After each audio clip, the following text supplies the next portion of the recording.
Hey everyone, this is WobblyWallaby. Photon Cannon got 2 big buffs in the April patch.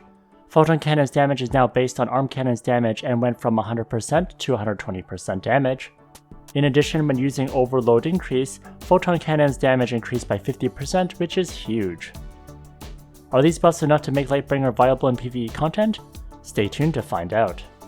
Now, why is Photon Cannon important? After all, you do have Knuckle Boost and Arm Cannon, and also Pioneer. Well, unfortunately for those, there just isn't enough damage per second, and bosses have a cap as to how much damage you deal per hit. So Photon Cannon's rapid damage per second will end up being better.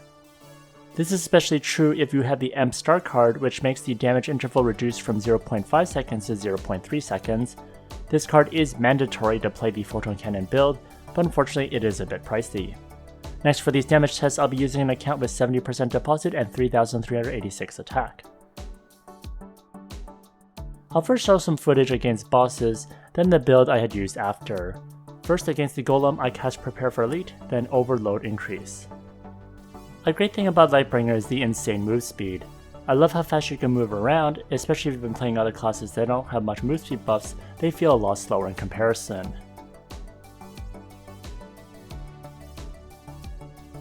The damage is really high, over 10 million per hit. But the channeling time for Photon Cannon is too low, and I think I and others who have commented before in LB in the past would like it to be more like Genos.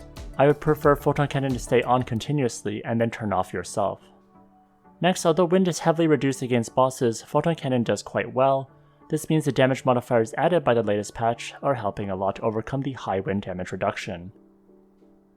Next, I put Magnum Break to get some extra damage against the Golem, but I found casting Magnum Break was quite slow, so later on I swapped it out. The Golem goes down, which is nice. Here's the overview of my gear. This build is pretty close to what a Pioneer and Knuckle Boost build would use, but without the Emp card for offhand and not using the face meant for wind. Are you playing AFK games and want to run your game 24/7 without affecting your phone or computer's performance? Try UgPhone, a 24/7 cloud emulator with ultra low latency. Here I'm playing Genshin Impact without needing to install more than 17 GB on my phone. Then I click on my device's menu to bring up a variety of options and switch to my other device. Here's my Ragnarok mobile device, where I park my character in Void and other MVP spawning places and idle here all day. There are multiple servers in Asia and one for America. There are many plans available, so check them out. If you do sign up, then use the invitation code WOBBLY to immediately get a bonus of 488 diamonds. Here I use the code, then I can use diamonds to try it out for 4 hours for free. Diamonds can also be used to get discounts on paid plans like $1 off the 7-day plan. I'll put a link in the description. Thanks to UgPhone for sponsoring this video. Next is the Sea Spirit Totem.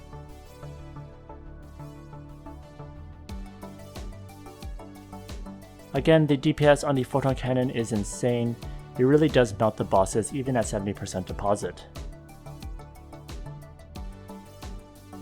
Also, Lightbringer doesn't have great survivability, although Neutral Barrier being cast automatically with the 3rd line rune does help, and also restart to get full HP is nice, but I would prefer some anti-death.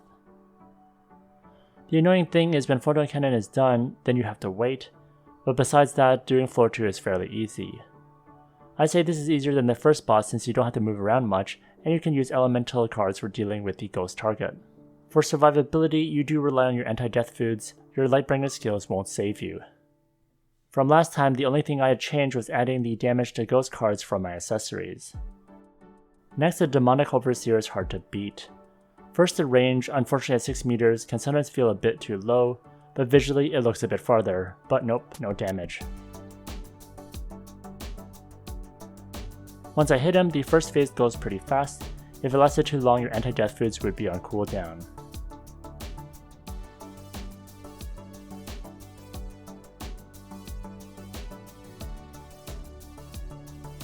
In the second phase, his AoE is pretty good against mobs.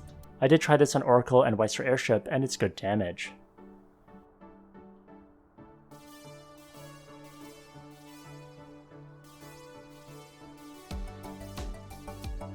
The targeting is a bit hard and I die after.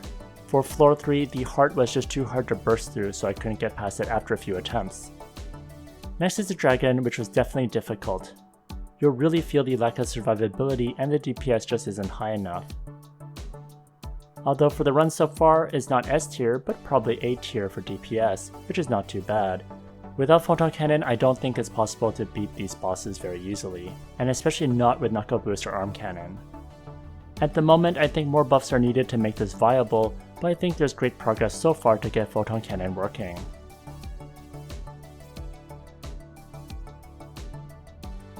Next, I'll show my build. First is gear. I'll use the Dragonbone Shield with the 18% physical damage increase random attribute. For card, the Emp Star card is required to play this build for the damage and reduced damage interval. Next is Cursed Armor for the Ignore defense. I also have the 20% damage to large monsters random attribute. For enchant, I have the Moral Enchant for Ignore defense, which is really important. For card, I use the Poitata Star card for dealing with non-demi-human monsters and bosses. Next, I use Leader's Pauldron for the Ignore defense. For random attribute, the skill damage is important. For Garment, I use a Golden Flame King card for damage to MVP and mini monsters. Next, I use the Dragon Slayer War Boots for the attack and penetration percentage. I use the Flute Player Star card for more movement speed. Next, for accessories, I have the Steel Ambition for the attack and physical damage increase percentage. For card, I use whatever racial or elemental card I need. For example, for Dragon, I use the Undead one. For my second accessory, it's the Steel Ambition again for the same reasons, and I have the same card. Next, for weapon, I use Avalanche.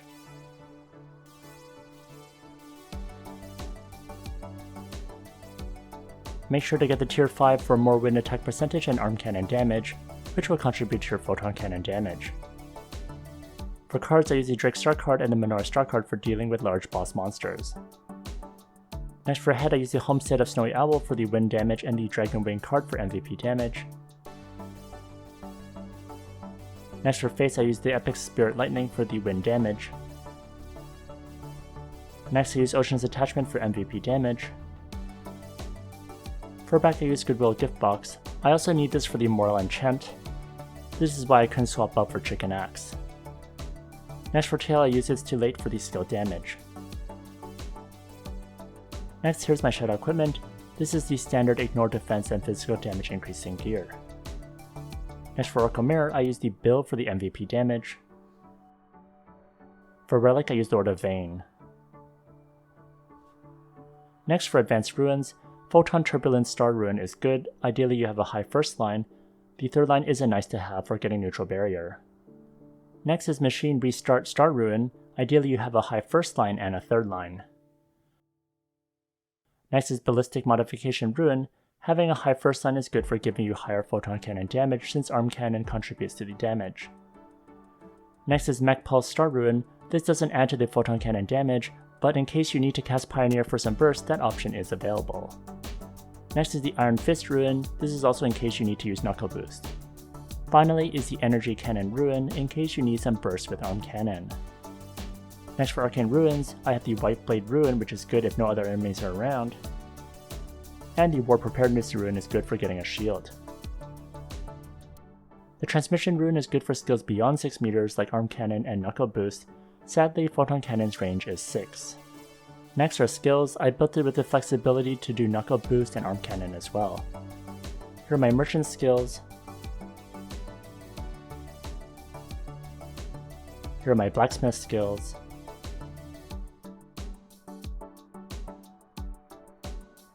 Here are my Whitesmith skills. Here are my Mechanic skills.